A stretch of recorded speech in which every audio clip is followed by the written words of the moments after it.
Sharjah അന്താരാഷ്ട്ര പുസ്തകോത്സവ നഗരിയിൽ മലയാളത്തിൽ നിന്നുള്ള പ്രസാധകർ ഒരുമിക്കുന്ന 7-ാം നമ്പർ ഹാളിൽ സ്ത്രീ എഴുത്തുകാരുടെ ഒരു കൂട്ടായ്മയൊരുക്കിയ ഒരു സ്റ്റാളുണ്ട്. കണ്ണൂരിലെ ഇരിട്ടിയിൽ ആരംഭിച്ച പെണ്ണില്ലം എന്ന പബ്ലിഷിംഗ് സ്ഥാപനമാണ് സാഹിത്യാഭിരുചികളുള്ള സ്ത്രീകളുടെ രചനകൾ ഷാർജ പുസ്തകമേളയിൽ എത്തിച്ചിരിക്കുന്നത്.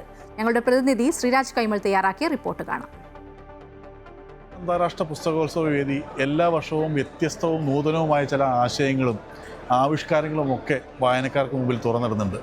നമുക്കൊപ്പമുള്ളത് പെണ്ണില്ലം എന്ന സ്ത്രീ എഴുത്തുകാർക്കൊരു പ്രാധാന്യം കൊടുക്കുന്ന ഒരു കൂട്ടായ്മയുടെ അംഗങ്ങളാണ് നമുക്കൊപ്പമുള്ളത്. എന്താ ഈ പെണ്ണില്ലം എന്നൊരു ആശയത്തിന് പിന്നിൽ? എഴുത്തുകാരായ സ്ത്രീകൾക്ക് ഉണ്ടായിട്ടും അവർക്ക് രംഗത്തേക്ക് വരാൻ കഴിയാതിരിക്കുന്ന കുറച്ച് സ്ത്രീകളെ സംഘടിപ്പിച്ചുകൊണ്ട് അവരുടെ സാഹിത്യവാസന വികസിപ്പിച്ചെടുക്കുക എന്നുള്ള ഉദ്ദേശത്തോടുകൂടിയാണ് ഞങ്ങൾ ഈ ഒരു സംഘടനയ്ക്ക് രൂപം കൊടുത്തത്. കണ്ണൂർ ജില്ലയിലെ ഇരിട്ടിയിലാണ് ഈ സംഘടന രൂപം കൊണ്ടിട്ടുള്ളത്.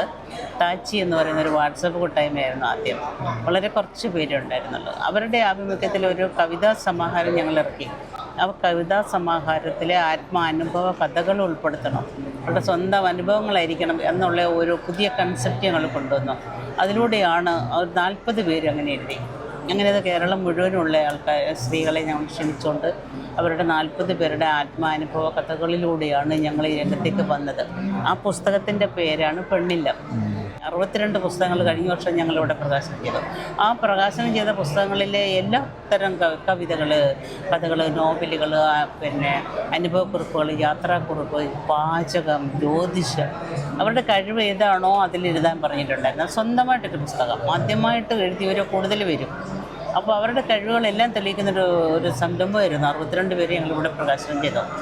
അപ്പോൾ ആ ഒരു ആവേശം ഉൾക്കൊണ്ടുകൊണ്ട് ഇപ്രാവശ്യം ഞങ്ങളൊരു 101 പുസ്തകത്തിന് പ്ലാൻ ചെയ്തു.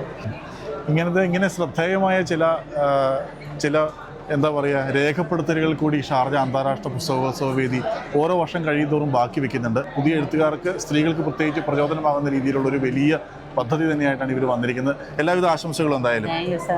Thank you.